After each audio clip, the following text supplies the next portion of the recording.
Quickly state ಗೌರ್ಮೆಂಟ್ದು ಒಂದು ಸುದ್ದಿ ಹೇಳ್ಬಿಡ್ತೀನಿ. ರಾಜ್ಯಕ್ಕೆ ಸಂಬಂಧಿಸಿದ ರಾಜ್ಯ ರಾಜಕಾರಣದ ಸುದ್ದಿ.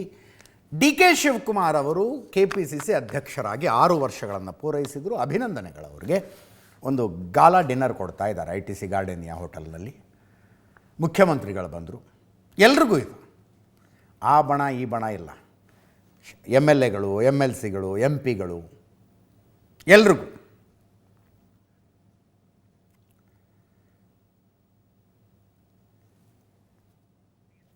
ಒಂದು ಟ್ವೀಟು ಮಾಡಿದ್ದಾರೆ ಸಿದ್ದರಾಮಯ್ಯನವರು.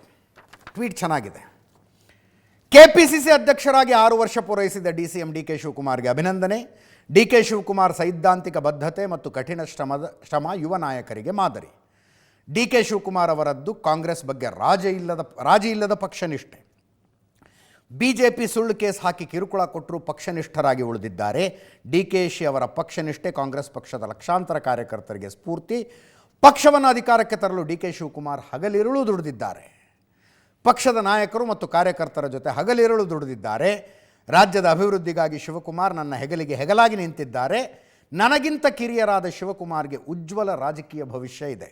2028ರಲ್ಲಿ ಕಾಂಗ್ರೆಸ್ ಪಕ್ಷವನ್ನು ಅಧಿಕಾರಕ್ಕೆ ತರಬೇಕು ಎಂಬುದು ನಮ್ಮೆಲ್ಲರ ಬಯಕೆ ಅಂತ ಸಿದ್ದರಾಮಯ್ಯನವರ ಟ್ವೀಟ್ ಇದು. DK ಶಿವಕುಮಾರ್ ಅವರ ಡಿನ್ನರ್ ಪಾರ್ಟಿ.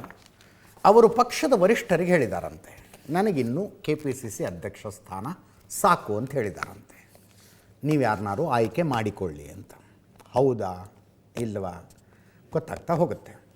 ಇದರೊಂದಿಗೆ ಇವತ್ತಿನ ನ್ಯೂಸ್ ಅವರ್ ಮುಗಿಸ್ತಾ ಇದ್ದೀನಿ. ನೇರ ದಿಟ್ಟ ನಿರಂತರ ಸುದ್ದಿಗಾಗಿ ನೋಡ್ತಾ ಇರಿ ಏಷ್ಯಾನೆಟ್ ಸುವರ್ಣ ನ್ಯೂಸ್.